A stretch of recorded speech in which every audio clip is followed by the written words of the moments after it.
Labdien, mīļie klienti! Mūsu rīkotā akcija Viesi mēs dāvā auto tuvojas noslēgumā. Un jau 16. maijā mēs izlozēsim galveno balvu automašīnu Peugeot 207. Taču šodien mums ir liels prieks apbalvot pēdējo iPhone 4 ieguvēju Sinti Gliņdziņu no Mārupas. Apsveicam, Sinti! Paldies, ka izmantojat mūsu pakalpojumus, mēs to ļoti augstu novērtējam. Paldies, apsveicu! Jums, mīļie klienti, atgādinām, ka informāciju par akcijas varat iegūt zvanot uz mūsu informatīvo tālruni 672 12 vai arī mūsu mājaslapā viesimes.lv sadaļā akcijas. Tāpēc bija neplānoti izdevumi, bet es domāju, ka uz algai varētu aizņemties.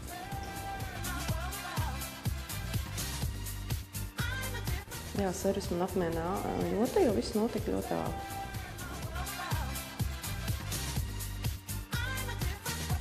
Sākumā es neticēju, īpaši neesmu nekad neko laimējusi, bet pēc tam sapratu, ka esmu, biju priecīga, jo tieši aktuāli bija šobrīd jauns telefonu iegādāties.